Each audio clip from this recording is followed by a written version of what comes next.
ಇದು ಬೆಂಗಳೂರು ಅಂತೇಳಿ ಹಾ. 20 ವರ್ಷ ಆಯ್ತು ಇದು. ಎರಡು ಫಿಟ್ಟಿಂಗ್ ಆಗ್ತಿದೆ. ನಮಸ್ಕಾರ ಸರ್. ನಮಸ್ಕಾರ.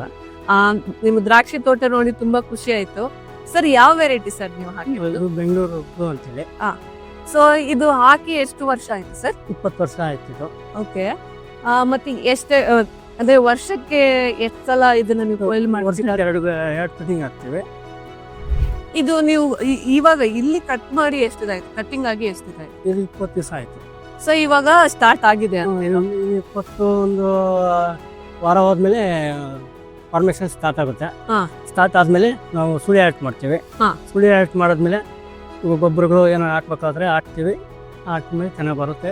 ಸರ್ ಅಂತಂದ್ರೆ ನೀವು ಕಟ್ಟಿಂಗ್ ಮಾಡೋಕ್ ಮುಂಚೆ ಒಂದು ವಾರದ ಮುಂಚೆ ಗೊಬ್ಬರ ಹಾಕ್ತೀನಿ ಅಂತಂದ್ರಲ್ಲ, ಅದ್ರಿಂದ ಇರೋ ಉದ್ದೇಶ ಏನ್ ಸರ್? ಅಂದ್ರೆ ಏನಕ್ಕೆ ಚೆನ್ನಾಗಿ ಹಾಕ್ತೀವಿ? ಫಸಲು ಬರುತ್ತೆ, ಚೆನ್ನಾಗಿ ಚಿಗುರು ಬರುತ್ತೆ. ಅದಕ್ಕೆ ಗೊಬ್ಬರ ಹಾಕ್ತಿವಿ. ಗೊಬ್ಬರ ಹಾಕಿದ್ಮೇಲೆ ನೀಟಾಗಿ ಬರುತ್ತೆ ಅಂತ. ಏನೇನ್ ಗೊಬ್ಬರ ಹಾಕ್ತೀರಾ ಸರ್ ನೀವು? DAP, ಹಾ. ಮತ್ತೆ ಹಿಂಡಿ, ಹೊಂಗೆ ಹಿಂಡಿ, ಬೇವಿನ ಹಿಂಡಿ ಹಾ. ಇವೆಲ್ಲ ಹಾಕ್ತಿವಿ. ಅವೆಲ್ಲ ಒಂದೇ ಸಲ ಹಾಕ್ಸ್ತಾರೆ. ಬೋರಾನು, ಜಿಂಕು ಇವೆಲ್ಲ ಹಾಕ್ತಿವಿ.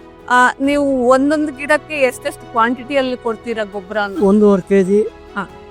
1.5 kg ಕೊಡ್ತೀವಿ. ಹಾ. ಡೈಲಿ ನಾನು ಸರಿ ಗೊಬ್ಬರ ಹಾಕ್ಬೇಕಾದ್ರೆ ತಿಂಗಳಿಗೊಂದ್ಸಲಿ ಕೊಡ್ತಾನೆ ಇಲ್ಲ, ಇರ್ತೀರಾ? ತಿಂಗಳಿಗೆ ಅಂತಂದರೆ ಸ್ವಲ್ಪ ಕೊಡ್ತೀವಿ, ಜಾಸ್ತಿ ಕೊಡಲ್ಲ.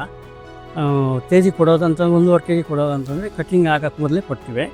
ಆಮೇಲೆ ಏನಾದರೂ ಬೆಳವಣಿಗೆ ಕಡಿಮೆ ಆಯಿತು ಅಂದಾಗ ನೋಡ್ಕೊಂಡು ಗೊಬ್ಬರ ಕೊಡ್ತೀವಿ.